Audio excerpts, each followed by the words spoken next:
வணக்கம் மக்களே, இன்றைக்கி நம்ம என்ன சமைக்க போகிறோம் பார்த்தீங்கன்னா சாம்பார் வைக்க போகிறோம். இப்போ நம்ம துவரம்பருப்பு கழுவி எடுத்துருக்கோம். இது கூட நம்ம என்னென்னு சேர்க்க போகிறோம் அப்படின்னா, பெரிய வெங்காயம் கொஞ்சம் கட் பண்ணியிருக்கேன், சின்ன வெங்காயம் கொஞ்சம் எடுத்துருக்கேன், தக்காளி 2 தக்காளி எடுத்துருக்கேன், பச்சை மிளகா ஒரு 5 பச்சை மிளகா எடுத்துருக்கேன், பூண்டு கொஞ்சம் எடுத்துருக்கேன். இது எல்லாத்தையும் ஒன்று சேர்த்து கொஞ்சமாக தண்ணி விட்டு ஒரு 4 விசில் விட போகிறோம்.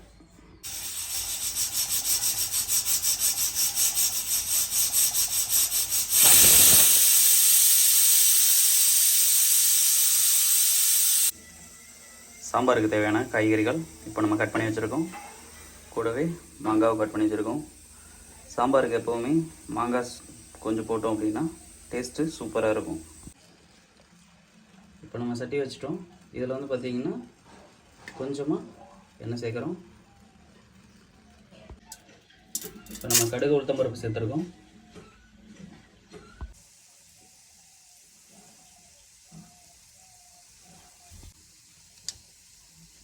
கடுகு நல்லா பொரிஞ்சு வர டைமில் வரமிளகாய் சேர்க்குறோம்.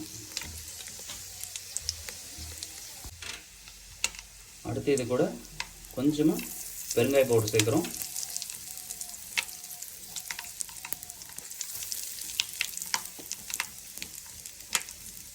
கொஞ்சமாக கருவேப்பிலை சேர்க்குறோம்.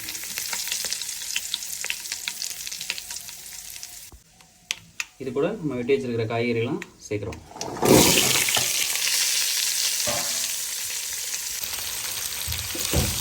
கொஞ்சம் நேரம் நம்ம காய்கறியை வதக்குறோம். சரிங்களா? இப்போ நம்ம வேக வச்சிருக்கிற பருப்பை இது கூட வைக்கிறோம்.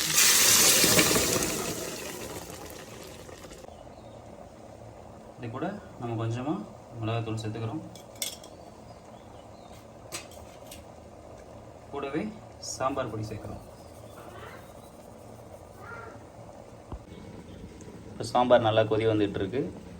நல்லா கொதிச்சதுக்கப்புறம் கடைசியாக நம்ம இறக்கிறதுக்கு ஒரு 10 நிமிஷத்துக்கு முன்னாடி அந்த மாங்காவை போட்டு இறக்க வேண்டியதுதான்.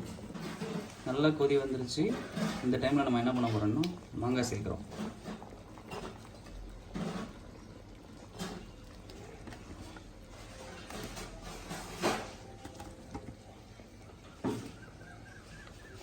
மாங்காய் போட்டோன்னே சிம்மில் வச்சுருங்க, இல்லைன்னா மாங்காய் சீக்கிரமாக வெந்து கரைய ஆரம்பிச்சிடும்.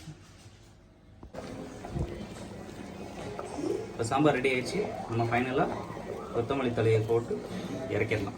ஓகே, அவ்வளோதான். அடுப்பு ஆஃப் பண்ணிடலாம்.